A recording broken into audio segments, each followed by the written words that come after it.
தம்பி இங்க வாங்க. தம்பி பேர் என்ன? கோகுல். கோகுல். எத்தனாம் கிளாஸ் படிக்கிறீங்க? 3rd standard BM public school. Very good. என்ன சாப்பிட்டீங்க? Fried rice. ஃப்ரைட் ரைஸா? நல்லா இருந்துச்சா? ஃப்ரைட் ரைஸ் எதுலப்பா செய்றாங்க? அரிசியில. அரிசிலையா? இந்த அரிசி எங்க இருந்து கிடைக்குன்னு உங்களுக்கு தெரியுமா? அப்பா ஃபோன் பண்ணுவாரு, டிபார்ட்மெண்டல் ஸ்டோர்ல இருந்து வரும். அரிசி டிபார்ட்மெண்ட் ஸ்டோர்ல இருந்து வராது தம்பி, வயல்ல இருந்து வருது. வயலா? ஆமா, நல்லா தண்ணி இருக்கு நிலமா பார்த்து டிராக்டர் வச்சு உழுவாங்க. அதுக்கப்புறம் திருப்பியும் தண்ணியை விட்டு திருப்பியும் உழுது அதுக்கப்புறம் விதை நெல்ல போடுவாங்க. அந்த விதை நெல்லாம் கொஞ்ச நாள்ல நல்லா நாத்தா வளர்ந்து நிக்கும், ரொம்ப நெருக்கமா வளர்ந்து நிக்கும். அப்ப அந்த நாத்தை அங்க இருந்து எடுத்து நல்லா பிரிச்சு இடைவேளை விட்டு நட்டு வைப்பாங்க.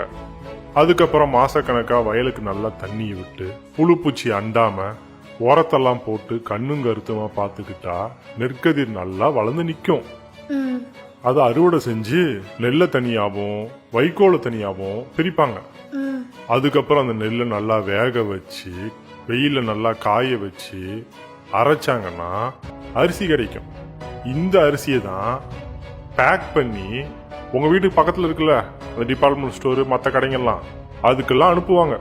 அங்க இருந்து தான் எல்லாரும் அரிசியை வாங்கி சமைச்சு சாப்பாடாவோ இந்த மாதிரி ஃப்ரைட் ரைஸாவோ நம்ம இலைக்கு வருது. இத்தனை மாசமா இவ்வளவு பேரு கஷ்டப்பட்டு உழைச்சி உன் தட்டுக்கு வந்து சேர்ற இந்த சாப்பாட்டை இப்படி வேஸ்ட் பண்ணலாமாப்பா?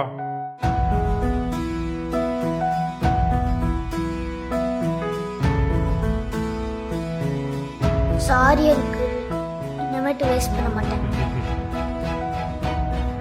உனக்கு எவ்வளவு சாப்பாடு தேவையோ அது மட்டும் தான் எடுத்துக்கணும். அதுதான் உனக்கும் நல்லது, உலகத்துக்கும் நல்லது.